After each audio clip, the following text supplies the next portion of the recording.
Shalom. Saya mohon izin untuk share screen. Oke. Apakah Bapak Ibu Saudara sudah bisa lihat screen-nya? Sudah bisa lihat? Sudah ya? Oke, sip. Oke, tema kita pada bulan ini adalah bertumbuh dalam kesempurnaan Kristus. Nanti kita akan belajar Bapak Ibu Saudara gimana sih caranya supaya kita bisa bertumbuh dalam kesempurnaan Kristus. Kita akan belajar 3 poin Bapak Ibu Saudara yang diambil dari Kolose 3 ayat yang ke-12 sampai dengan ayat yang ke-17. Saya yakin dan percaya bahwa kita semua rindu ya, kita ingin terus bertumbuh dalam kesempurnaan Kristus. Amin. Kita semua rindu ingin terus Bapak Ibu Saudara diperbaharui. Mari kita sama-sama Bapak Ibu Saudara belajar dari kebenaran firman Tuhan, apa yang firman Tuhan katakan, supaya kita bisa sama-sama bertumbuh di dalam kesempurnaan Kristus. Yang menyelamatkan perbuatan kamu. Oke. Kita lihat Bapak Ibu Saudara, dari Kolose 3 ayat yang ke-12 sampai dengan ayat yang ke-15 nanti untuk poin yang pertama. Kita lihat di Kolose 3 mulai dari ayat 12 sampai dengan ayat yang ke-13 dulu. Saya membacakan kepada Bapak Ibu Saudara dalam terjemahan sederhana bahasa Indonesianya. Oleh karena itu, saudara-saudari, sebagai orang yang sudah dipilih, dikasihi dan disucikan oleh Allah sebagai umat-Nya sendiri, biarlah sifat-sifat ini melekat pada dirimu seperti pakaian yang baru, katanya gitu ya. Hendaklah kamu saling mengasihi, katanya, dalam kesusahan, selalu murah hati, rendah hati, lemah lembut, dan sabar terhadap orang lain, katanya gitu ya. Ayat 13, janganlah melihat kelemahan saudara-saudari kita seiman, tapi hendaklah kamu saling memaafkan, katanya gitu ya Bapak Ibu Saudara. Kalau ada yang melakukan kesalahan, ingatlah bahwa Kristus sudah terlebih dahulu mengampuni dosa-dosa kita, maka demikian kita juga wajib saling memaafkan. Hal pertama yang kita bisa pelajari Bapak Ibu Saudara dari 2 ayat ini dan nanti ada 2 ayat berikutnya adalah supaya kita menyadari sama-sama bahwa kita Tuhan ingin agar setiap kita hidup bersatu. Amin ya Bapak Ibu Saudara ya. Tuhan ingin agar setiap kita hidup bersatu Bapak Ibu Saudara. Bapak Ibu Saudara tahu ya, New Life seringkali berkata apa? Sesuatu yang besar sedang terjadi. Sesuatu yang besar sedang terjadi. Itu tagline-nya New Life ya dari 11 tahun yang lalu Bapak Ibu Saudara. Jadi itu adalah kata-kata yang saya harus belajar pertama kali ketika saya keluar dari zona nyaman. Jadi kata-kata itu sangat saya ingat Bapak Ibu Saudara. Dan pada saat saya diminta untuk memperkatakan hal itu, sesuatu yang besar sedang terjadi. Saya bertanya-tanya, apa sih sesuatu yang besar itu gitu ya. Nah, yang ada saya hari itu disuruh ngomong sesuatu yang besar sedang terjadi, keringetan semua sekujur tubuh saya gitu. Karena saya nggak bisa melihat sesuatu yang besar itu. Tapi Bapak Ibu Saudara, yang ingin saya sampaikan adalah bahwa kita hari ini kalau kita bisa melihat gitu ya, bahwa sesuatu yang besar itu berbicara tentang bukan hanya dampaknya di dunia ini saja, tetapi berdampak sampai kepada kekekalan nanti. Dan sesuatu yang besar itu berbicara tentang bahwa dampaknya tidak hanya pada generasi kita saja, tetapi bahkan lintas generasi gitu ya. Karena sekali lagi sampai kepada kekekalan. Dan kenapa sih sesuatu yang besar? Karena kita berurusan dengan pribadi yang maha besar. Pribadi yang adalah pencipta langit, bumi, dan segala isinya. Pribadi yang sungguh-sungguh menciptakan segala yang ada hanya dengan berfirman. Bapak Ibu Saudara, bayangkan betapa besarnya dia gitu ya. Kalau kita lihat dunia ini aja gede banget gitu ya. Kita lihat gunung-gunung, langit, kita overwhelmed gitu ya. Kita takjub, kita ngeliat, ih gila ya gede banget gitu ya. Kok bisa ya besar banget gitu. Nah, kalau kita lihat ciptaan aja gitu besarnya, apalagi penciptanya kan gitu ya. Sesuatu yang besar sedang terjadi, Bapak Ibu Saudara. Ada pekerjaan-pekerjaan Tuhan yang begitu besar, yang menanti setiap kita.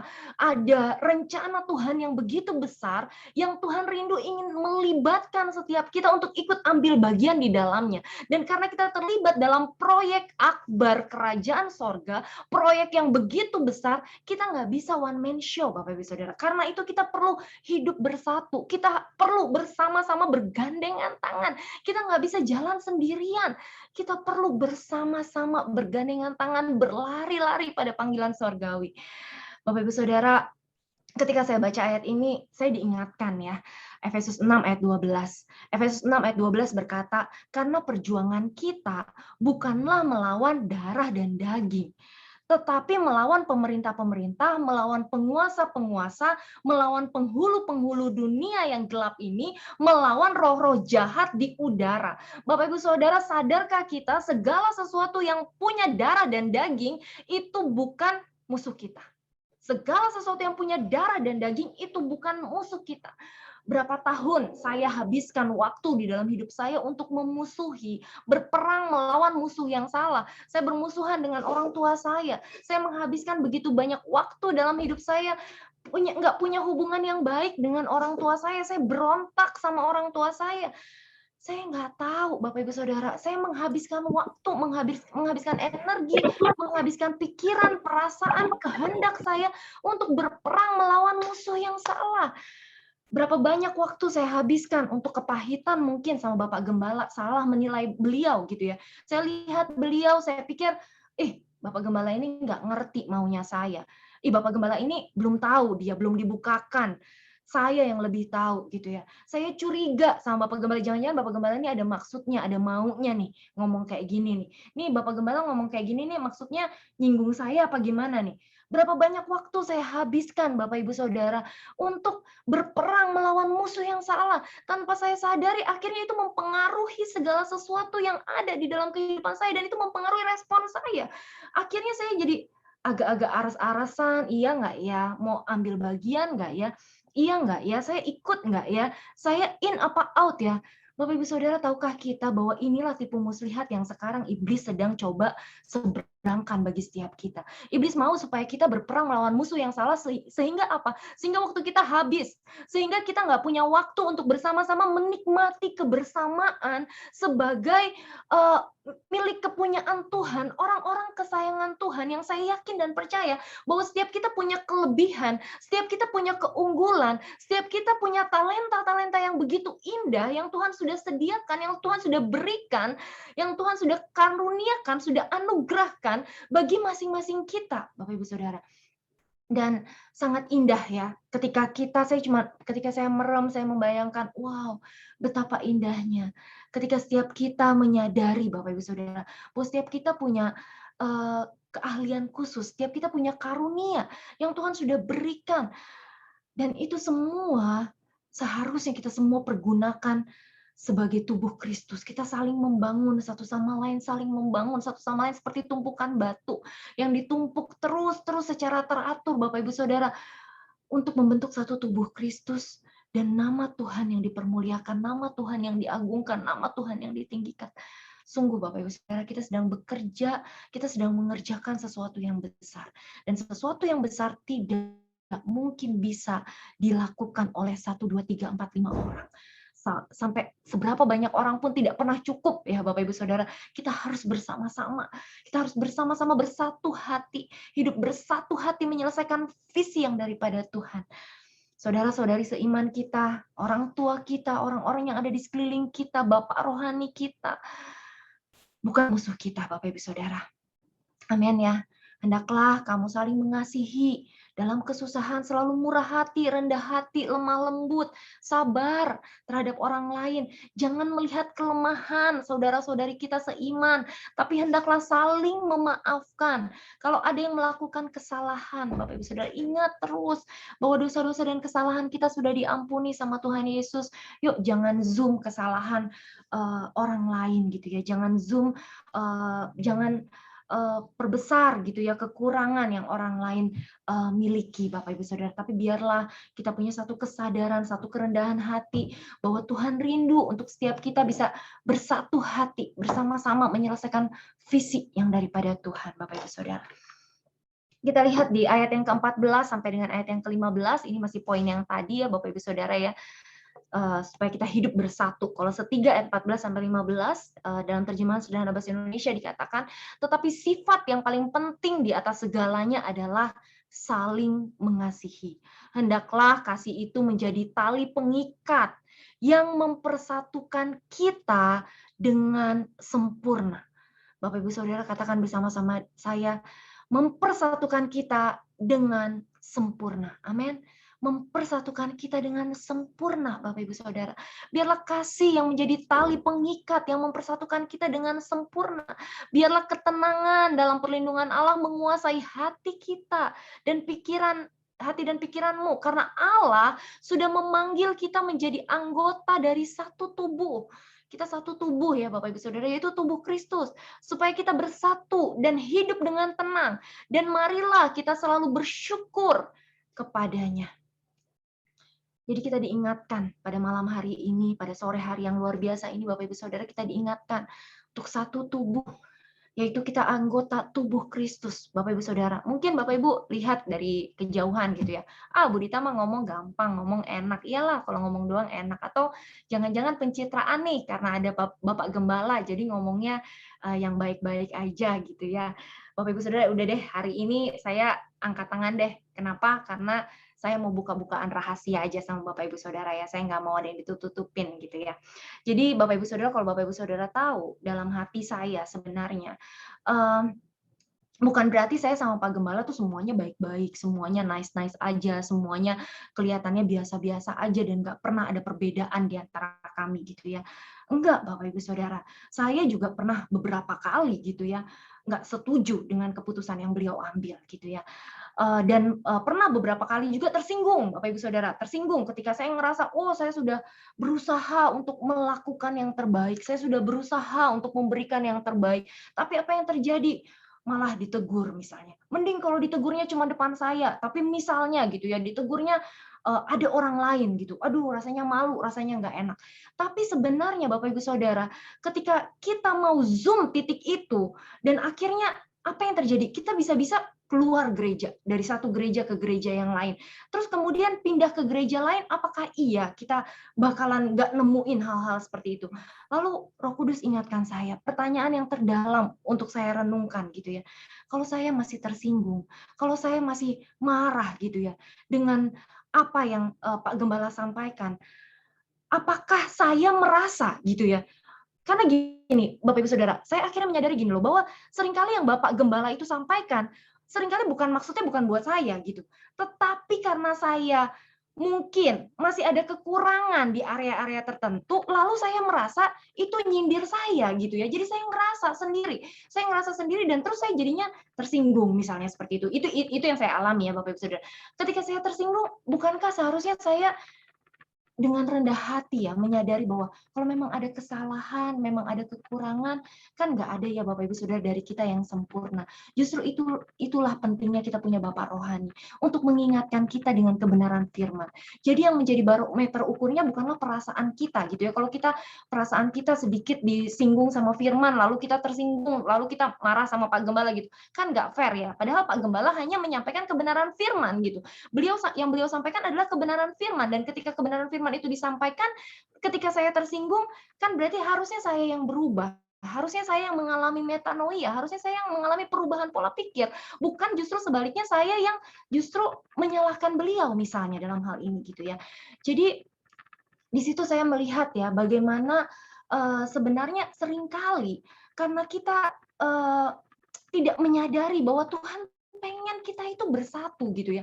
Kita terlalu sibuk melihat perasaan kita. Dan bukankah kita seringkali berkata bahwa hidup yang aku hidupi sekarang di dalam daging bukan aku lagi yang hidup, melainkan Kristus yang hidup di dalam aku. Lalu kenapa Dita masih bisa tersinggung? Lalu kenapa Dita masih bisa sakit hati? Lalu kenapa Dita masih punya rasa rasa nggak enak hati gitu ya?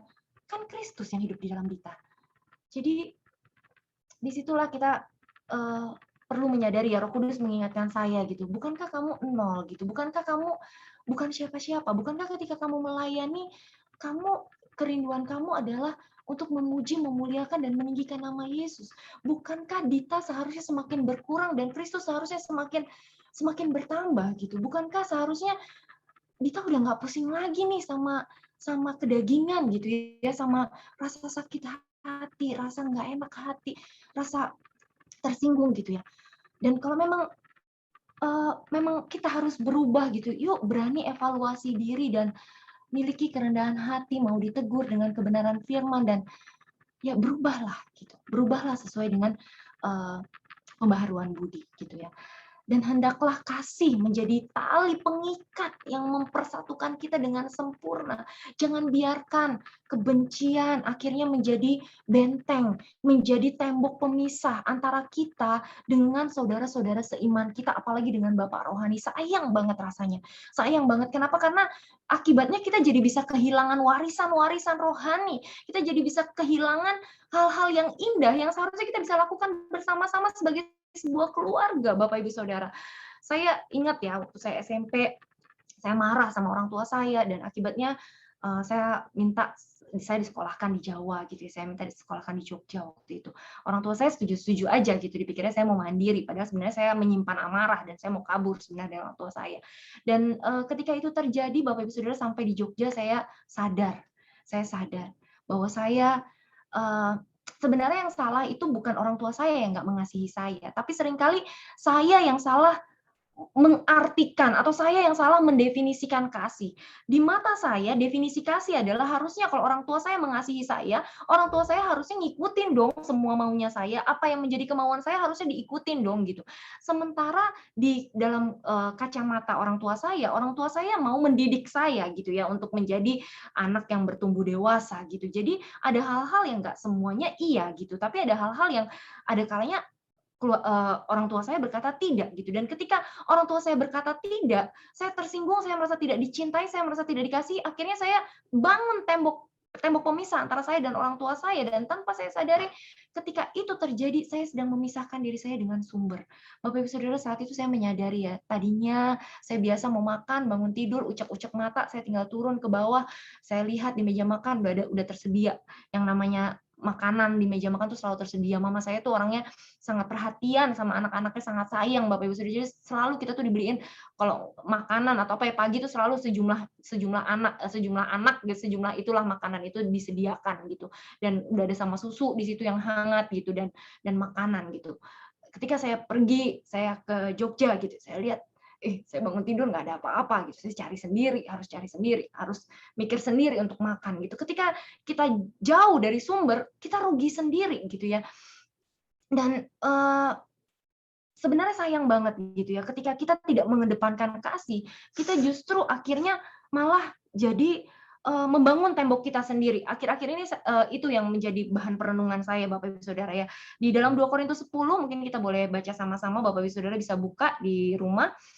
2 Korintus 10 ayat yang keempat ya Bapak Ibu Saudara ya, Rasul Paulus berkata demikian. Karena senjata kami dalam perjuangan bukanlah senjata duniawi, melainkan senjata yang diperlengkapi dengan kuasa Allah yang sanggup untuk meruntuhkan benteng-benteng, katanya gitu ya. Ayat yang kelima, kami mematahkan setiap siasat orang dan merubuhkan setiap kubu yang dibangun oleh keangkuhan manusia untuk menentang pengenalan akan Allah. Kami menawan segala pikiran dan menaklukkannya kepada Kristus. Bapak Ibu Saudara, kadang-kadang ya mungkin yang disampaikan sama Bapak rohani kadang-kadang rasanya pedes, kadang-kadang rasanya gak enak buat telinga, kadang-kadang rasanya gak enak buat daging.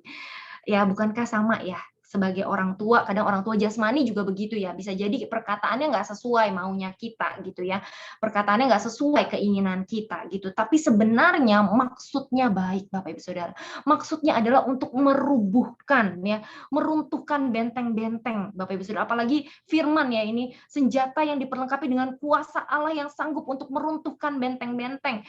Jadi yuk, mari jangan biarkan kita membangun tembok pemisah antara kita dengan saudara-saudari seiman kita, Bapak Ibu Saudara.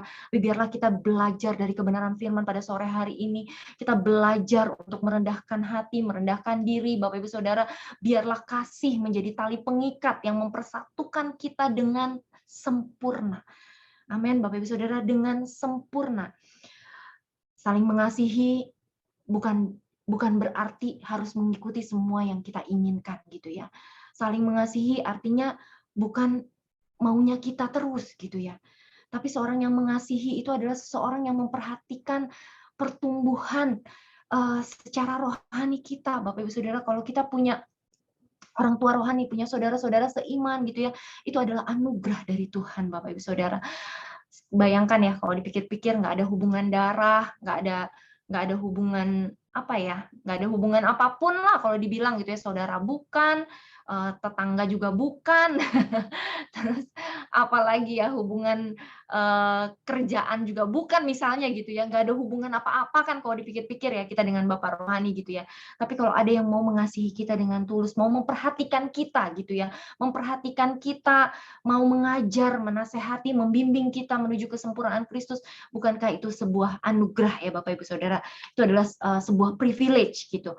Jadi kita bersyukur kita punya seorang yang mengasihi kita Bapak Ibu Saudara. Jadi yuk mari kita sama-sama belajar untuk tidak salah mengerti ya, untuk tidak salah dalam mendefinisikan kasih. Kasih itu bukan berarti ngikutin maunya kita disayang-sayang terus, dibelai-belai gitu ya, bukan itu gitu ya. Tapi kasih itu juga kasih yang mendidik, kasih yang menginginkan seorang yang dikasihinya untuk bertumbuh secara dewasa.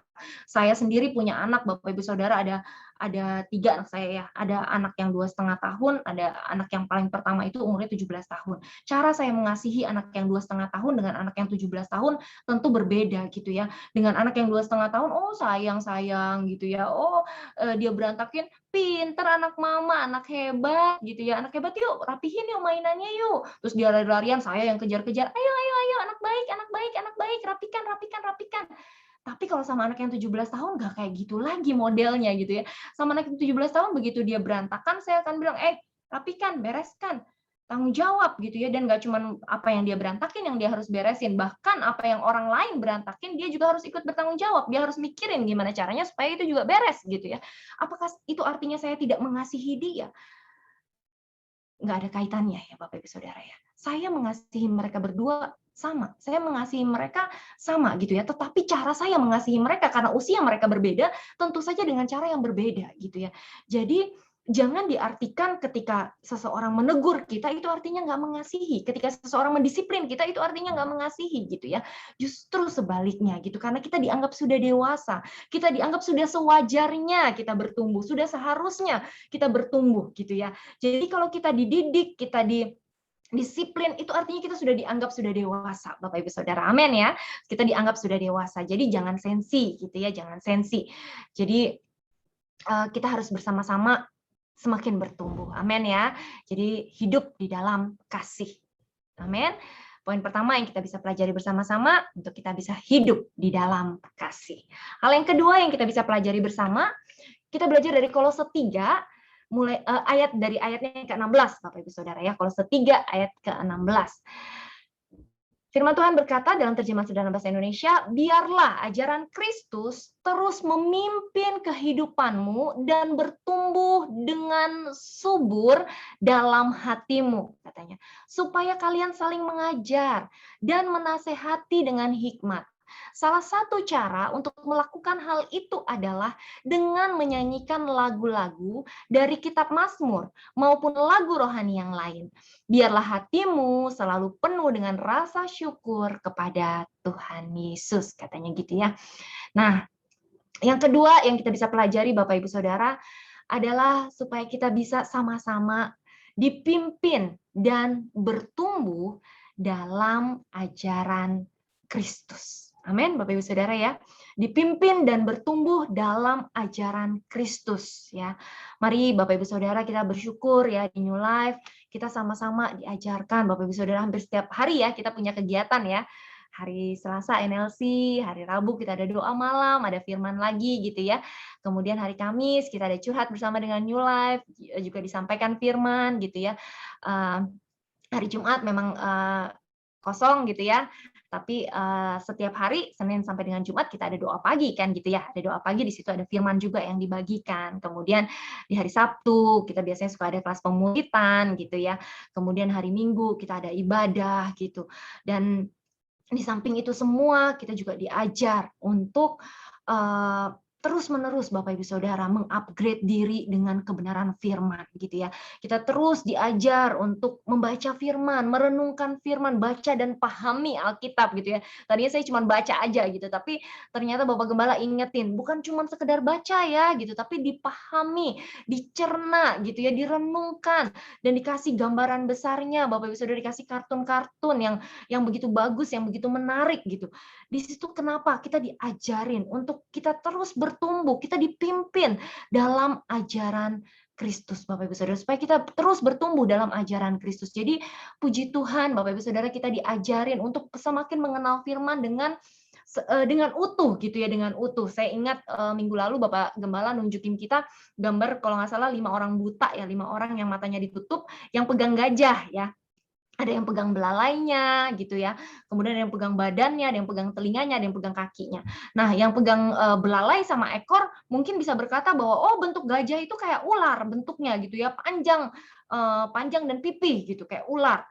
Tapi kalau yang megang badan mungkin dia akan berkata bahwa, oh bentuk gajah itu gede banget gitu ya, dan ketika, masing-masing ini berpegang teguh pada pendiriannya, akhirnya nggak ketemu gitu ya, nggak ketemu. Padahal sebenarnya ketika semuanya mau melepaskan tutupan matanya dan mereka mau lihat si gajah ini dari jauh gitu ya, nggak cuman secara sempit melihat gajah itu, akhirnya mereka bisa lihat, oh ternyata gajah itu yang selama ini saya lihat hanya bagian kecilnya aja gitu, saya nggak melihat gajah secara keseluruhan.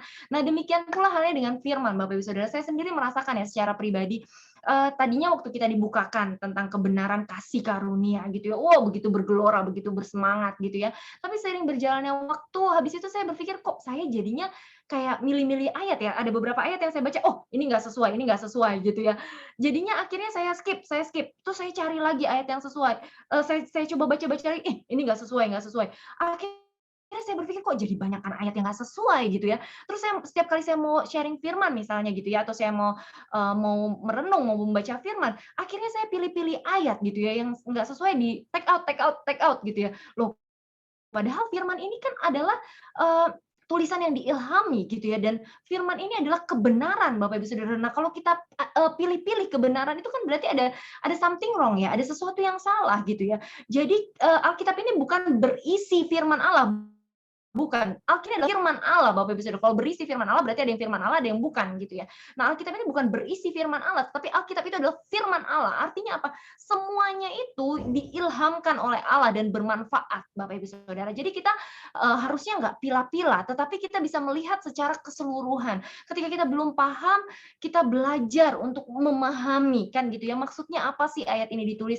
Dan tadi waktu ada pertemuan dengan Pak Gembala ada sempat ceritakan gitu ya, waktu kita belajar tentang kebenaran kasih karunia, kita dibukakan oleh Tuhan, itu kita dibukakan tentang kebenaran tentang keselamatan, Bapak Ibu Saudara, identitas kita ketika kita sudah diselamatkan oleh Tuhan, kita menjadi anak-anak Tuhan, dan kemudian kita melihat endingnya adalah ada janji-janji Tuhan yang indah, berharga, dan mulia gitu ya.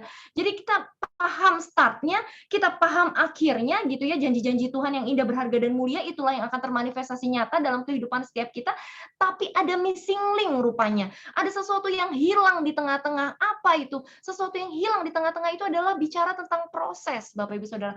Proses untuk kita bertumbuh dari anak-anak menuju orang muda menjadi bapak-bapak. Ini ada proses yang harus dilalui, dan proses yang harus dilalui inilah kita belajar untuk bertumbuh di dalamnya gitu ya. Jadi proses pertumbuhan ini ada yang namanya perlu upgrade diri, perlu tingkatkan skill, perlu tingkatkan kapasitas, perlu terus belajar, perlu terus diperbaharui, nggak pernah berhenti gitu ya. Kita nggak pernah cukup tahu firman gitu, karena bayangin aja dunia ini aja diciptakan begitu besarnya, apalagi penciptanya kan gitu ya. Nggak mungkin sesederhana itu kita memahami firman dan udah tahu ya sudah gitu, nggak perlu belajar lagi gitu ya. Tapi kita perlu terus belajar Bapak Ibu Saudara ya. Jadi kita belajar sama-sama untuk jangan memilih-milih ayat yang kita suka aja gitu ya. Seperti contohnya diberkati berlimpah-limpah, lalu kita berkata dengan kencang, amin gitu ya. Tapi firman Tuhan juga berkata, siapa yang nggak kerja jangan makan kan gitu ya. Sebab juga pada waktu kami berada di antara kamu, di dalam 2 Tesalonika 3 ayat yang ke-10, sebab juga waktu kami berada di antara kamu, kami memberi peringatan ini kepada kamu, jika seorang tidak mau bekerja, janganlah ia makan. Oh, tadinya saya singkirin nih ayat-ayat model begini. Saya pikir, oh nggak cocok sama pengajaran yang dulu gitu ya. Tapi hari ini saya mengerti, oh alah ternyata ya firman Tuhan itu ngajarin kita tools-nya. Jadi benar dalam kebenaran kasih karunia kita sudah diajarkan start titik awal gitu ya. Dan kita sudah tahu endingnya ada janji-janji Tuhan yang indah, berharga dan mulia. Tapi jangan lupa ada proses yang harus dilalui gitu ya. Jadi ayolah bekerja, ayolah tingkatkan kapasitas gitu ya. Waktu kita percaya Yesus sebagai Tuhan dan Juru Selamat kan nggak blok tiba-tiba langsung meninggal dunia, selesai gitu ya. Bel berbunyi dan kita sudah bertemu dan menghadap Sang Maha Kuasa, kan nggak seperti itu gitu ya. Artinya ada sesuatu yang Tuhan masih pengen kita lakukan gitu ya. Dan ada sesuatu yang Tuhan masih pengen kita lakukan, ya Tuhan juga kasih tools-nya.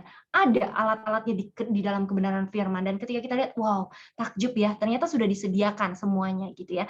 Dalam Matius 25 ayat 15, yang seorang diberikannya 5 talenta, yang seorang lagi 2, dan yang seorang lagi 1. Masing-masing menurut kesanggupannya. Lalu ia berangkat. Nah, kalau Bapak Ibu sudah berikan talenta gitu ya. Nah, talenta ini diberikan sesuai dengan kesanggupannya katanya gitu ya. Ya. Zaman dulu ada disket ya Bapak Ibu Saudara ya, kalau pernah tahu ya, kalau yang zaman-zaman kayak saya gitu ya, yang umurnya masih sweet 17 ya, nggak mau ngaku nih umurnya berapa. Kita ingat ada disket ya Bapak Ibu Saudara, ada yang namanya disket, ada benda yang namanya disket. Kalau anak-anak zaman now mungkin kenal ya. Disket Bapak Ibu Saudara, tipis berwarna hitam. Nah, zaman dulu itu bisa diisi paling 400 kilobyte gitu ya. Kemudian muncul disket yang lebih kecil, kapasitasnya 1,4 megabyte gitu. Nah, teknologi terus berkembang. Ada flash disk yang sekarang kita lihat kapasitasnya terus semakin besar gitu ya. Ada hard disk juga gitu ya. Sekarang bahkan sudah mencapai ukuran udah bukan lagi MB lagi, udah terabytes gitu ya. Semakin besar kapasitasnya, semakin banyak pula yang bisa disimpan di sana gitu ya. Kalau kita beli disk yang kapasitasnya besar, sayang banget kalau kita cuma isi sedikit gitu ya. Semakin banyak yang kita simpan di dalamnya, maka disk itu akan semakin tinggi kegunaannya bagi kebutuhan kita gitu. Nah, teknologi mengembangkan ukuran kapasitas disk ini sehingga semakin lama makin besar dan makin gunakan gitu ya. Nah, kalau kita lihat Tuhan itu mempercayakan kita tanggung jawab sesuai dengan kesanggupan kita masing-masing. Ada yang seorang diberikan 5 talenta, yang seorang lagi 2, yang seorang lagi 1 gitu ya. Kita tahu ya, masing-masing menurut kesanggupannya. Nah, dalam hal ini kita lihat Tuhan bukannya sedang pilih kasih gitu ya. Kenapa sih kok ada yang dikasih sedikit, ada yang dikasih banyak gitu. Tapi sebenarnya yang harus kita perhatikan adalah di sini kata menurut kesanggupannya, Bapak Ibu Saudara ya. Atau dengan kata lain kalau bahasa kita sesuai dengan kita, Bapak Ibu Saudara ya. Artinya bagaimana mungkin Tuhan mau mempercayakan talenta yang besar kalau kapasitasnya kecil gitu ya. Kalau diilustrasikan dengan disket atau disk yang tadi kita bicarakan gitu ya. Bisakah kita mengisi disk itu melebihi batas kapasitas? Kan nggak bisa ya. Jadi artinya kita harus belajar memiliki kapasitas yang memadai supaya kita bisa mendapat kepercayaan untuk menerima semua tanggung jawab dari Tuhan gitu ya. Jadi bukan bicara tentang kemampuan saja, seperti keahlian, bakat-bakat tertentu, tapi kapasitas juga yang berhubungan dengan karakter, Bapak Ibu Saudara ya. Jadi kalau kita tahu kompetensi ya, kalau kompetensi itu bicara tentang skill, knowledge, dan behavior, Bapak Ibu Saudara. Jadi ketiga hal ini perlu terus ditingkatkan, perlu terus di-upgrade, perlu terus dikembangkan gitu ya, nggak bisa stagnan, nggak bisa ngerasa udah bisa, ngerasa udah tahu, udahlah nggak usah belajar lagi gitu ya, udah cukup tahu, udah cukup pintar gitu ya. Tapi ayo kita belajar, kapasitas kita juga ditingkatkan, karakter kita juga ditingkatkan, belajar untuk menjadi pribadi yang jujur, sabar, nggak sombong, bisa kerjasama sama orang lain, mudah mengampuni, mudah memaafkan, nggak ingat-ingat kesalahan orang gitu ya. Belajar disiplin diri, disiplin waktu. Saya sendiri Bapak Ibu Saudara terus terang lagi belajar, Bapak Ibu Saudara. Saya bermasalah dengan disiplin waktu terus terang, dan saya lagi mau belajar Bapak Ibu Saudara. Belajar yuk bertumbuh gitu, belajar punya kekurangan, akui dan belajar untuk memperbaiki gitu ya. Jadi belajar untuk tidak sombong, belajar untuk merendahkan hati gitu ya. Belajar untuk merendahkan hati, mengakui bahwa kita memang punya kelemahan dan kita harus bertumbuh, kita harus berubah gitu ya. Nah, jadi yuk kita sama-sama mengembangkan kapasitas kita lebih lagi supaya Tuhan juga bisa mempercayakan kepada kita hal-hal yang lebih besar lagi gitu ya. Nah, jadi ini nggak ada kaitannya ya Bapak Ibu Saudara dengan kasih karunia Tuhan gitu. Maksudnya bukan ini kita nggak berbicara tentang keselamatan ya. Kalau keselamatan itu kita tahu lah udah gratis, dipungut biaya gitu ya, udah anugerah gitu ya. Kita tahu lah itu kasih karunia Tuhan itu jauh melampaui besar yang dapat kita lakukan. Tapi yuk kita mari sama-sama meningkatkan skill, meningkatkan kapasitas kita, meningkatkan apa yang sudah Tuhan berikan gitu ya. Jadi jangan tinggal diam Bapak Ibu Saudara. Kalau kita belajar dari Esra ya, Esra itu dikatakan sebagai seorang ahli kitab yang sangat mahir dalam Taurat Musa ya. Kita bisa lihat Bapak Ibu Saudara bisa buka di rumah dalam Esra 7 ayat yang ke-6. Esra 7 ayat yang ke-6 dikatakan Esra ini berangkat pulang dari Babel. Ia adalah seorang ahli kitab katanya gitu, mahir dalam Taurat Musa yang diberikan Tuhan Allah Israel, dan raja memberi dia segala yang diingininya. Oh, udah PW banget ya, udah posisi wenak kalau dipikir-pikir ya. Dia mahir Taurat Musa yang diberikan Tuhan Allah Israel, dan karena dia mahir, raja memberi dia segala yang diingininya. Wih, enak ya. Jadi udah kaya kaya rohani, kaya juga jasmaninya kan gitu ya. Oleh karena tangan Tuhan Allah melindungi dia katanya. Kalau dipikir-pikir kan udah posisinya enak ya, udah dibilang zona nyaman gitu ya. Tapi Bapak Ibu Saudara kita belajar di ayat yang ke-10. Tapi meski demikian dia nggak berhenti sampai di situ ya. Bahkan Ezra tetap bertekad untuk terus meneliti Taurat Tuhan Bapak Ibu Saudara. Kita bisa lihat di Esra 7 ayat yang ke-10. Esra 7 ayat yang Bapak Ibu Saudara bisa baca.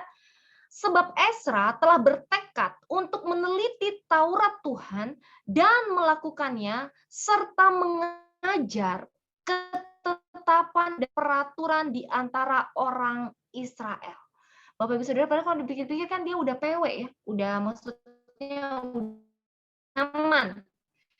Tapi kita lihat Esra itu punya yang apa ya, nggak nggak nggak mau tenang di zona nyamannya dia gitu ya. Nggak merasa cukup dengan zona nyamannya dia. Tapi Ezra bertekad untuk meneliti Taurat Tuhan dan melakukannya serta mengajar. Nggak cukup dia meneliti dan melakukan, nggak cukup. Tapi dia berpikir gimana caranya untuk mengajar. Nah, Bapak Ibu Saudara di New Life kita puji Tuhan, kita di sini juga diajar ya Bapak Ibu Saudara ya. Untuk pertama-tama kita merenungkan berulang-ulang gitu ya. Setelah kita merenungkannya berulang-ulang, kita belajar untuk melakukannya. Setelah kita belajar untuk melakukannya, kemudian kita diajar untuk mengajar kepada orang lain kan gitu ya. Jadi ini kesempatan Bapak Ibu Saudara. Kesempatan ya kalau si Ezra ini dengan rendah hati dia yang mencari gitu ya. Nah, ini kita ditawarin. Kita ditawarin di New Life ini kita ditawarin gitu ya. Tapi kadang ada yang nggak mau ambil gitu, nggak mau terlibat, nggak mau ikut ambil bagian gitu. Tapi yuk, mari kita sama-sama hari ini kita mau diajar oleh kebenaran firman, kita memiliki sikap hati yang rendah hati, kita beri diri yuk, kita bertumbuh dari anak-anak yang cuma ngertinya mungkin masalah pengampunan gitu ya, kita diterima, diampuni, kita sudah dimerdekakan, kita menerima janji-janji Tuhan, kita sudah menerima buah pertobatan gitu ya, hidup kita sudah mengalami perubahan gitu ya. Nah, sekarang kita beranjak yuk jadi orang-orang muda ya. Jadi orang muda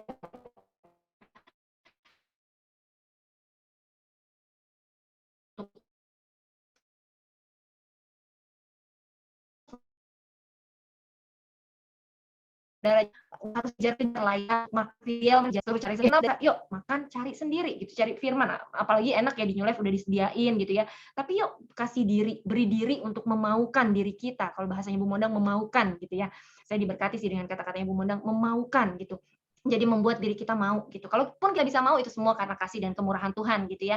Tapi kita ngajak gitu, ngajak diri kita untuk ayo kita memberi diri untuk kita dilayani oleh kebenaran firman gitu ya.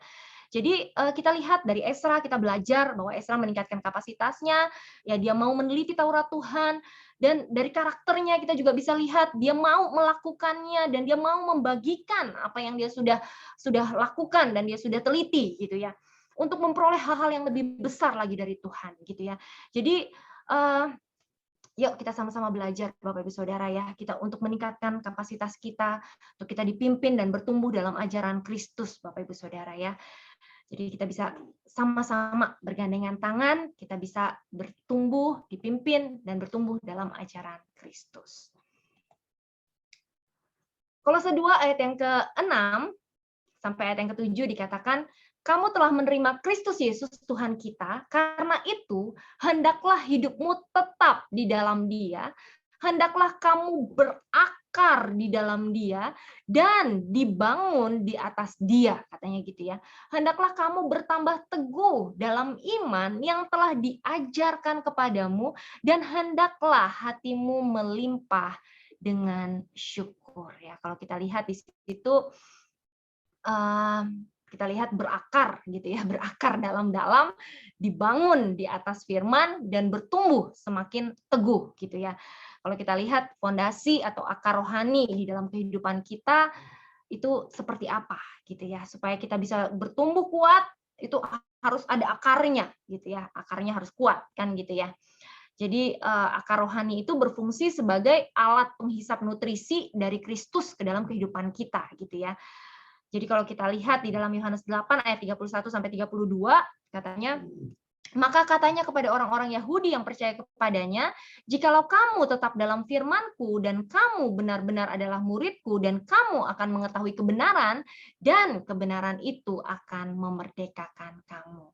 Dari ayat ini kita lihat ya, kalau kita tetap di dalam Kristus, kata tetap di sini ya, itu artinya adalah tetap dalam firman. Ya, karena Yesus Kristus itu sendiri adalah firman Allah yang hidup. Nah, kalau kita lihat yang dimaksud dengan hidup yang tetap ini maksudnya adalah kita meneliti dan mempraktekkannya berulang-ulang, Bapak Ibu Saudara ya. Jadi kita belajar untuk menjadi pelaku-pelaku firman. Di Yakobus 1 ayat 23 sampai 25 dikatakan, sebab jika seorang hanya mendengar firman saja dan tidak melakukannya, ia adalah seumpama seorang yang sedang mengamat-amati mukanya yang sebenarnya di dalam cermin. Baru saja ia memandang dirinya, ia sudah pergi atau ia segera lupa bagaimana rupanya. Tetapi barang siapa meneliti hukum yang sempurna, yaitu hukum yang memerdekakan orang, dan ia bertekun di dalamnya, jadi bukan hanya mendengar untuk melupakannya, tapi sungguh-sungguh melakukannya, katanya. Ia akan berbahagia oleh perbuatannya, gitu ya. Jadi nggak cuma sekedar ngomong, tapi kita sama-sama belajar untuk melakukan, gitu ya, Bapak Ibu Saudara ya. Jadi setelah kita berakar dalam Kristus, nah kita juga harus dibangun di atas Kristus, gitu ya. Setiap aspek kehidupan kita, baik rohani, jiwa, jasmani, pernikahan, keluarga, keuangan, usaha, semuanya perlu dibangun di atas Kristus ya. Jadi membawa setiap aspek kehidupan kita pusatnya pada Kristus, bukan pada diri kita sendiri gitu ya. Jadi kalau kita masih tersinggung, tuh hati-hati Bapak Ibu Saudara, jangan-jangan pusat kita bukan pada Kristus gitu ya. Jangan-jangan pusat kita masih pada diri kita sendiri gitu ya. Jadi egosentris, masih egosentris. Kalau kita mengucapkan janji-janji Tuhan, kita berpikir dengan kita mengucapkan janji-janji Tuhan supaya Tuhan mengikuti apa maunya kita, itu juga hati-hati Bapak Ibu Saudara ya. Jangan-jangan kita sedang menarik Tuhan untuk ngikutin maunya kita gitu ya. Cuman kita mengatasnamakan memperkatakan janji Tuhan, padahal sebenarnya intinya kita mau mendikte Tuhan tanpa kita sadari gitu ya. Jadi biarlah kita menjadi Kristus sentris ya. Bertumbuh semakin teguh itu artinya berfokus, berpusat pada Kristus. Bukan kita yang menjadi pusat dari alam semesta ini, tapi Kristus yang menjadi pusat dari segala-galanya gitu ya. Dengan demikian setiap aspek dari kehidupan kita menjadi sesuai dengan kehendak Kristus dan otomatis kita akan berbuah lebat Bapak Ibu Saudara ketika kita berakar ya, kita bertumbuh semakin teguh Bapak Ibu Saudara. Di situ kita akan berbuah dengan lebat untuk kemuliaan Allah. Sekali lagi bukan karena kuat gagah kita, tapi semata-mata karena kasih dan kemurahan Tuhan gitu ya. Hidup yang berpusat pada Kristus dan kerajaan Allah ini menjadi semakin kuat, semakin kukuh dan tidak tergoncangkan gitu karena berakar gitu ya. Jadi ada dua hal yang kita sudah belajar bersama-sama ya pada sore hari yang luar biasa ini Bapak Ibu Saudara, untuk kita bisa bertumbuh, kita bisa bertumbuh di dalam Kristus, bertumbuh kepada kesempurnaan Kristus. Hal yang pertama yang kita bisa pelajari bersama-sama adalah dengan hidup bersatu. Amin. Hidup bersatu. supaya kita terus bertumbuh, sama-sama bertumbuh Bapak Ibu Saudara, besi menajamkan besi, manusia menajamkan sesamanya gitu ya. Ada orang yang mungkin menyakiti hati kita, itu membuat kita semakin tajam Bapak Ibu Saudara. Jangan fokus sama rasa sakit, tapi fokus pada memuliakan nama Tuhan gitu ya. Hal yang kedua yang kita bisa pelajari bersama-sama, biarlah kita memberi diri kita dipimpin dan bertumbuh dalam ajaran Kristus. Dan hal yang ketiga yang kita bisa pelajari bersama-sama untuk kita bisa bertumbuh kepada kesempurnaan Kristus, hal yang ketiga diambil dari Kolose 3 ayat yang ke-17. Kolose 3 ayat 17 firman Tuhan berkata, "Hendaklah semua perkataan dan perbuatanmu mewakili Tuhan Yesus di dunia ini." Katakan bersama-sama dengan saya Bapak Ibu Saudara, mewakili Tuhan Yesus di dunia ini. Amin. Mewakili Tuhan Yesus di dunia ini. Ketika Bapak Ibu Saudara ngaca, lihat diri sendiri, ingatkan diri sendiri, aku ada untuk mewakili Tuhan Yesus di dunia ini. Ketika kita mau berkata-kata, rasanya hati jengkel banget. Ketika kita mau tulis status misalnya gitu ya, rasanya hati panas banget, pengen rasanya ngomong sesuatu yang gimana gitu ya. Tapi yuk, ingat yuk, saya mewakili Tuhan Yesus di dunia ini. Saya mewakili Tuhan Yesus di dunia ini. Pastikan perkataan kita, tingkah laku kita, sikap kita, tutur kata kita, perbuatan kita, semua yang kita lakukan, kita menyadari ya, semua perkataan dan perbuatanmu mewakili Tuhan Yesus di dunia ini. Dan melalui Dia, marilah kita terus bersyukur kepada Allah Bapa. Jadi poin yang ketiga yang kita bisa pelajari bersama, untuk kita bisa bertumbuh kepada kesempurnaan Kristus adalah sama-sama menyadari bahwa kita adalah wakil Kristus di dunia ini, gitu ya. Kita adalah wakil Kristus, Bapak Ibu Saudara, di dunia ini. Bapak Ibu Saudara yang ada kanan kirinya, coba lihat wajahnya, katakan bahwa kita mewakili Tuhan Yesus di dunia ini. Bahwa orang yang ada di dekat kita, orang yang ada di dekat kita itu mewakili Tuhan Yesus di dunia ini. Amin ya. Kita lihat di 1 Timotius 4 ayat 12, jangan seorang pun menganggap engkau rendah karena engkau muda. Jadilah teladan bagi orang-orang percaya dalam perkataanmu, dalam simu, dalam kesetiaanmu, dan dalam kesucianmu. Ya Bapak Ibu Saudara, dalam perkataan, tingkah laku, dalam kasih kita, dalam kesetiaan kita, dalam kesucian kita, gitu ya. Biarlah kita menjadi teladan, ya Bapak Ibu Saudara, biarlah kita menjadi teladan. Titus 2 ayat 7, dan jadikanlah dirimu sendiri suatu teladan dalam berbuat baik. Hendaklah engkau jujur dan bersungguh-sungguh dalam pengajaranmu, katanya gitu ya. Jadi ketika kita berkata bahwa kita menjadikan diri kita sebagai teladan dalam berbuat baik, Bapak Ibu Saudara, bukan berarti kita sombong dan sedang mengandalkan diri sendiri ya Bapak Ibu Saudara ya. Karena gini, kalau kita mengatakan bahwa kalimat ini artinya kita sombong dan sedang mengandalkan diri sendiri, lalu kenapa firman Tuhan menulis seperti ini kan gitu ya. Kalau firman Tuhan nulis seperti ini kan berarti ada maksudnya gitu ya. Justru Tuhan mau kita menyadari karena ada kuasa Roh Kudus yang tidak terbatas, karena itulah kita melakukan pekerjaan-pekerjaan yang besar untuk memuliakan nama Tuhan. Justru ketika kita merasa bahwa aku nggak sanggup, aku nggak bisa, justru ketika kita merasa bahwa nggak usah saya gitu ya, justru itu artinya kita sedang, dalam tanda kutip ya, ini saya ambil kata-katanya Pak Gembala dan saya pikir ini iya banget gitu ya. Pak Gembala berkata gini, justru kita sedang mengecilkan atau mempermalukan kuasa Tuhan yang begitu dahsyat, yang begitu besar, yang begitu luar biasa di dalam kehidupan setiap kita.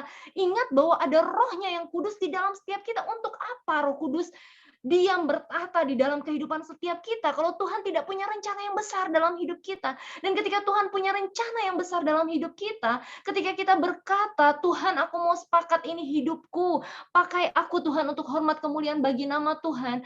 Tuhan jadikan diriku sebagai teladan dalam berbuat baik. Itu artinya bukan kita sedang menyombongkan diri sendiri, Bapak Ibu Saudara, bukan. Justru sebaliknya, kita sedang menikmati kuasanya yang tidak terbatas untuk memakai kehidupan kita yang terbatas. Kita tahu, kita penuh dengan keterbatasan, kita tahu kalau bukan karena Tuhan nggak mungkin kita bisa sampai sejauh ini. oleh karena kuasa besar dan begitu ajaib, begitu menakjubkan, karena itulah kita diberi kemampuan untuk melakukan perkara-perkara yang besar, perkara-perkara yang dahsyat, perkara-perkara yang ajaib untuk memuliakan namanya. Tuhan mau memakai hidup kita untuk menjadi teladan bagi orang-orang yang ada di sekeliling kita. Tuhan mau memakai hidup kita untuk mewakili Tuhan Yesus di dunia ini. Dan ketika kita berkata, saya adalah wakil Tuhan di dunia ini, kita bukan sedang sombong, Bapak Ibu Saudara, tapi kita sedang memuliakan namanya. Justru kita sedang mengakui bahwa kita nggak ada lagi. Bukan aku, melainkan Kristus yang hidup di dalam aku. Saya belakangan ini, Bapak Ibu Saudara, terus terang merenungkan hal ini gitu ya, karena saya berpikir bahwa iya ya, jangan-jangan saya sombong gitu ya, waktu orang yang membedakan antara orang sombong dan tidak sombong sebenarnya itu bukanlah pekerjaannya, Bapak Ibu Saudara. Bukanlah karena kita melakukan pekerjaan besar lalu kita berkata, oh dia sombong gitu ya. Atau kita berkata kita mampu melakukan pekerjaan besar itu artinya dia sombong. Bukan, Bapak Ibu Saudara. Yang membedakan antara orang sombong dan orang tidak sombong itu sebenarnya adalah kepada siapa dia berharap. Orang yang sombong adalah sekalipun dia melakukan pekerjaan-pekerjaan yang kecil, sekalipun dia merasa, saya nggak mampu, saya nggak bisa, saya nggak kuat, saya nggak bisa, kelihatannya rendah hati, betul ya? Tapi Bapak Ibu Saudara, ketika dia mengandalkan kemampuan dirinya, itu artinya dia sedang menjadi orang yang sombong. Saya ulangi Bapak Ibu Saudara. Ketika dia berkata, saya nggak mampu, saya nggak bisa, saya nggak kuat, saya bukan siapa-siapa, itu artinya dia sedang mengandalkan dirinya, dan ketika dia mengandalkan dirinya itu artinya dia sedang menjadi orang yang sombong, Bapak Ibu Saudara. Kelihatannya rendah hati, betul ya? Kelihatannya rendah hati, tapi sebenarnya dia sedang mengandalkan kekuatan dirinya, dan itu artinya dia sedang berkata bahwa Tuhan yang maha kuasa, Tuhan yang maha besar, Tuhan yang penuh dengan keajaiban, pribadi yang membuat keajaiban, pribadi yang bahkan orang mati bisa dibangunkan, bisa dibangkitkan, itu nggak mampu melakukan apapun melalui hidup saya karena saya begitu terbatas, saya begitu nggak mampu, saya begitu nggak punya apa-apa, saya bukan siapa-siapa. Tapi Bapak Ibu Saudara, justru sebaliknya, ketika kita berkata, aku melakukan pekerjaan-pekerjaan yang besar untuk memuliakan nama Tuhan. Bukan berarti kita sedang sombong, tapi justru kita sedang mengandalkan kuasanya yang begitu dahsyat di dalam kehidupan kita. Jadi bukan dari bukan dari besar kecilnya pekerjaan. Seseorang dikatakan sombong atau nggak sombong gitu ya. Tetapi kepada siapa dia berharap, kepada siapa dia meletakkan meletakkan pengharapannya, kepada siapa sumbernya gitu ya. Kalau dia meletakkan, dia tahu bahwa dia mampu ya melakukan perkataan, dia mampu berkata dan berbuat mewakili Tuhan Yesus di dunia ini, bukan karena kuat dan gagah dia, melainkan karena ada Roh Kudus yang begitu luar biasa di dalam kehidupan yang memampukan dia, yang menolong dia. Itu artinya dia bukan sedang sombong, Bapak Ibu Saudara. Justru sebaliknya, dia sedang mengandalkan kuasa Tuhan. Jadi ya kita sama-sama belajar ya. Saya juga baru belakangan ini Bapak Ibu Saudara terbuka gitu ya. Baru belakangan ini terbuka dengan kebenaran ini gitu ya. Saya berpikir iya ya, sebenarnya yang menjadi titik fokusnya itu bukan pekerjaan besar atau pekerjaan kecilnya gitu yang menyatakan kita sombong atau nggak sombong, tetapi kepada siapa kita berharap, Bapak Ibu Saudara ya. Ketika kita berkata kita mewakili Tuhan Yesus, artinya Tuhan rindu Tuhan mau memakai kita untuk melakukan perkara-perkara yang besar. Mewakili Tuhan Yesus, kalau kita ingat ya pekerjaan yang Tuhan Yesus lakukan, semasa hidupnya itu pekerjaan-pekerjaan yang amazing, Bapak Ibu Saudara. Nggak ada pekerjaan yang biasa-biasa saja.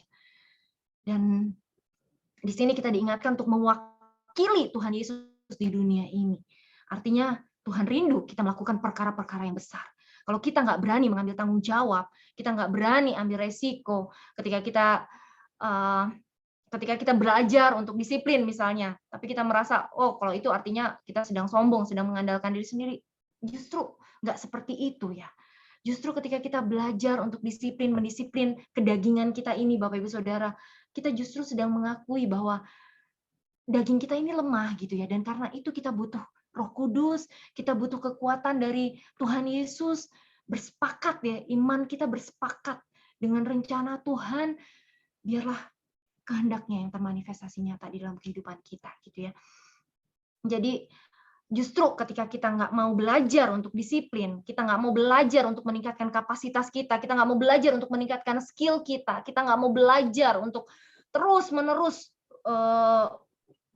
memperbaiki diri gitu ya, mengevaluasi diri, memperbaiki diri, terus belajar, terus di dalam proses gitu ya, keluar dari zona nyaman, masuk ke dalam struggle zone. Kita belajar di sana, dididik, dihajar gitu ya. Kadang rasanya nggak enak, rasanya sakit gitu ya. Justru kalau kita nggak mau ikut ambil bagian di situ, itu artinya kita sedang mengecilkan, Bapak Ibu Saudara, mengecilkan kuat kuasa Roh Kudus yang sebenarnya memampukan kita untuk melalui struggle zone itu gitu, untuk membawa kita dari kemuliaan sampai kepada kemuliaan. Justru di dalam lembah kekelaman, kalau Daud berkata ya, dia ada bersama-sama dengan kita gitu. Jadi kita nggak takut dimanapun kita berada gitu ya. Kolose 1 ayat 12 firman Tuhan berkata, dan mengucap syukur dengan sukacita kepada Bapa yang melayakkan kamu untuk mendapat bagian dalam apa yang ditentukan untuk orang-orang kudus di dalam kerajaan terang, katanya gitu ya. Ia telah melepaskan kita dari kuasa kegelapan dan memindahkan kita ke dalam kerajaan anaknya yang kekasih. Di dalam Dia kita memiliki penebusan kita, yaitu pengampunan dosa. Ya, kita dilayakkan Bapak Ibu Saudara untuk mendapat bagian dalam apa yang ditentukan untuk orang-orang kudus di dalam kerajaan terang. Dia sudah melepaskan kita dari kuasa kegelapan, dia memindahkan kita di dalam kerajaan anaknya yang kekasih gitu ya. Luar biasa Bapak Ibu Saudara ya.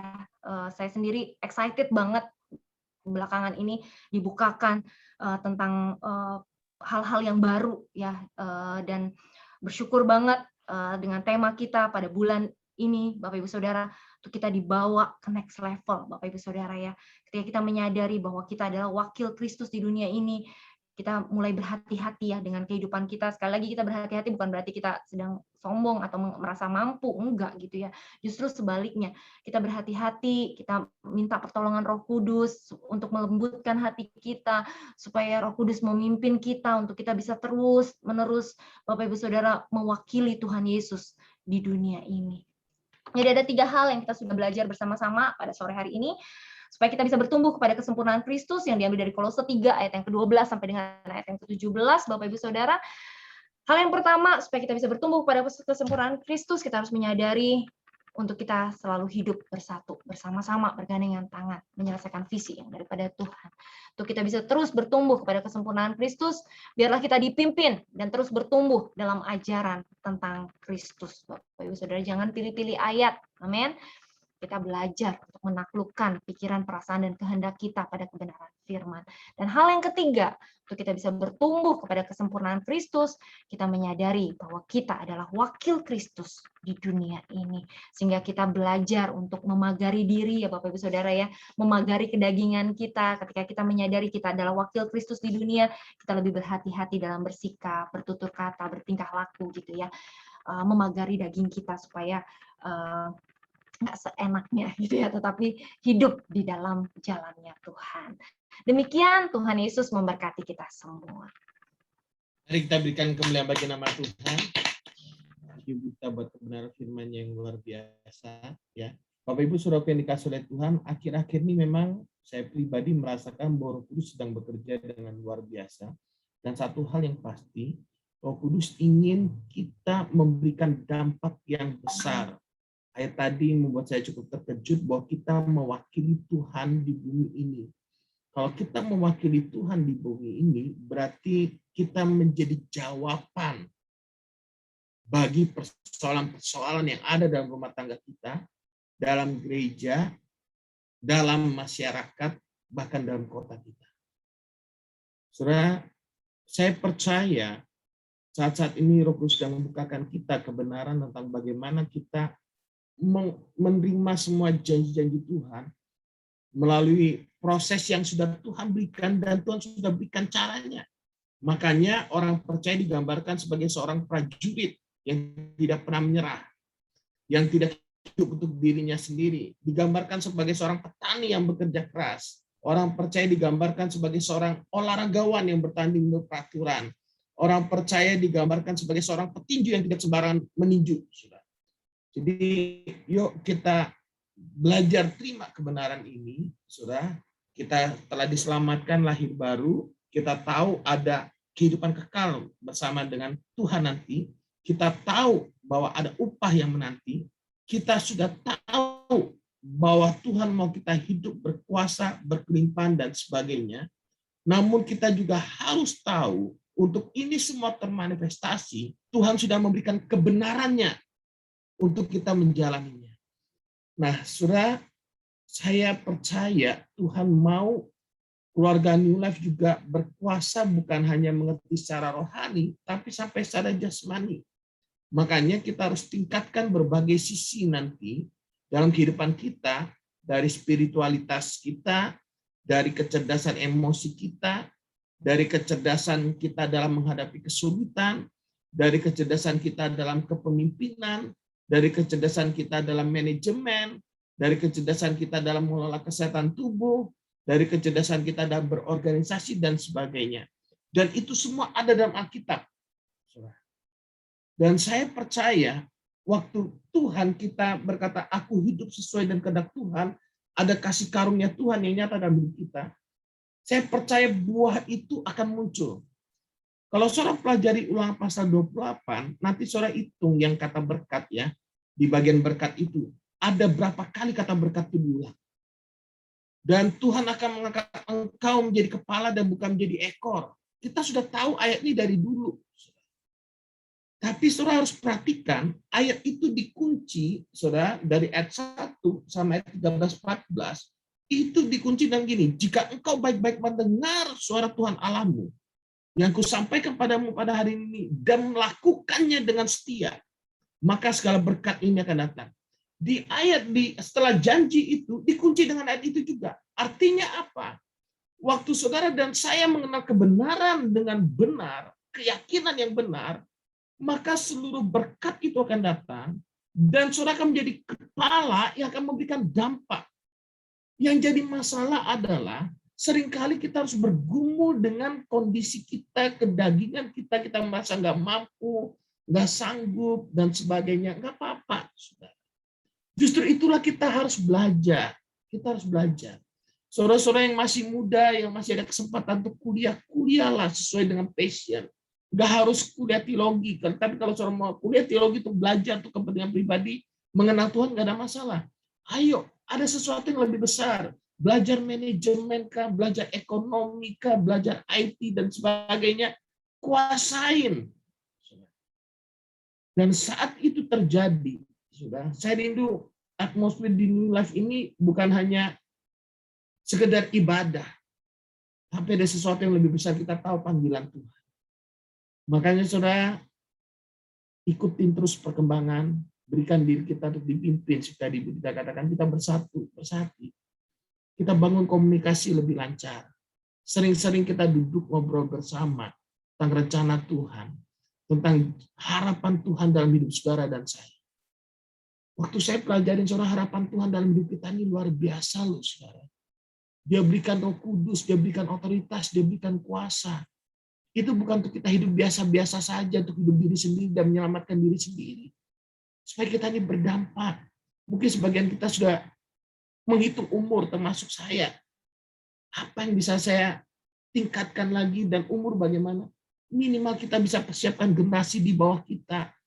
Minimal kita bisa melayani generasi kita. Kalau kita menjadi teladan dalam melayani Tuhan, dalam kesungguhan untuk belajar, meningkatkan kapasitas, saudara, dan sebagainya, saudara. Ada kebenaran yang luar biasa sekali yang akhir-akhir ini, yang tadi, makanya kenapa tadi Timothy saja ketemu dan saya jelaskan, ini loh misinya itu di sini loh. Karena kita merasa kadang sudah cukup, semua hanya kasih karunia Tuhan. Kita cuma klaim, mengucapkan janji-janji Tuhan istilahnya. Tapi kita nggak tahu bagaimana janji itu akan tergenapi. Saya rindu saudara, saya rindu banget untuk kita bersahati, bersatu. Bersama-sama kita memberi diri dipimpin.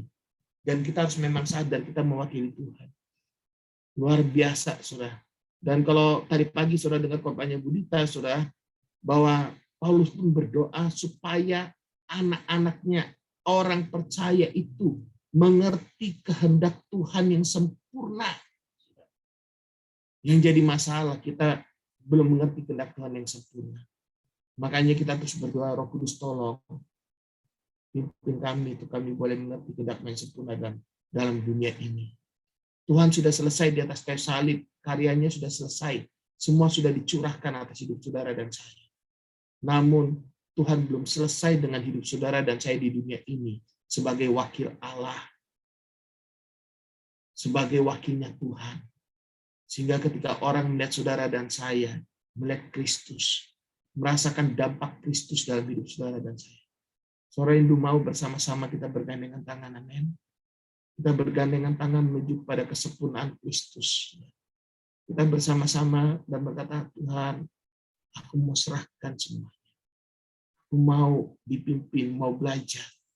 Aku tahu aku mewakili Tuhan di dunia ini. Dan kita percaya Roh Kudus menolong kita bersama-sama. Amin. Amin. Kita akan berdoa buat kebenaran firman Kristus. Ambil waktu tenang sejenak. Kita merenungkan kebenaran yang luar biasa ini. Itu bukan hanya menjadi perkataan biasa. Tapi itu benar-benar menyadarkan kami bahwa kami rindu untuk bertumbuh dalam Engkau.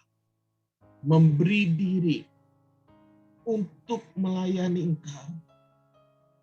Memberi diri untuk dibentuk karena kami sadar hidup kami bukan milik kami lagi.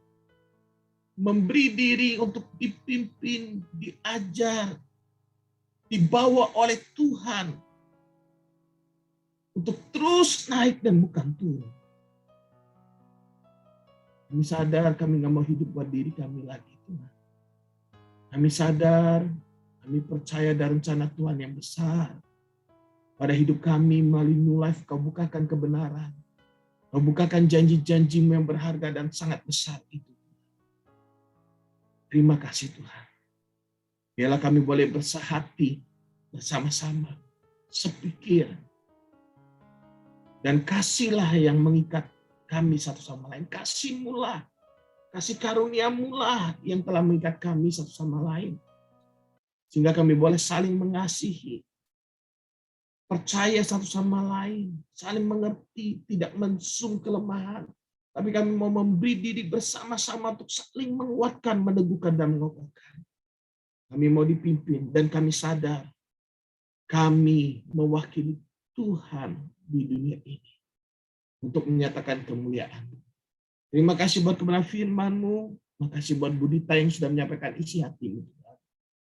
Makasih Tuhan buat Budita. Dengan pengurapan-Mu, Kau pakai dia. Terus bukakan kebenaran. Bersama dengan Pak Bagus Tuhan, Kau pakai Pak Bagus Budita untuk melayani, menjadi berkat bagi banyak orang Tuhan. Jadi berkat bagi keluarganya Tuhan. Bagi gereja, bagi tempat kerjanya Tuhan, bagi masyarakat. Dan kami berdoa dalam nama Yesus, Kau bawa terus naik. Kau mengembangkan terus kapasitas yang sudah Engkau berikan atas Budita. Terima kasih Bapak, terima kasih kami menyerahkan Pak Bagus Budita keluarga dalam tangan-Mu. Demikian pula setiap kami Tuhan. Kami percaya Roh Kudus berbicara lebih kuat lagi dalam hidup kami. Untuk kami boleh mengerti kehendak-Mu yang sempurna dalam kehidupan. Terima kasih Tuhan. Bersyukur atas semuanya. Makasih Bapa, terpujilah nama-Mu. Dalam nama Yesus kami berdoa dan bersyukur. Haleluya. Amin. Kita akan masuk dalam perjamuan kudus.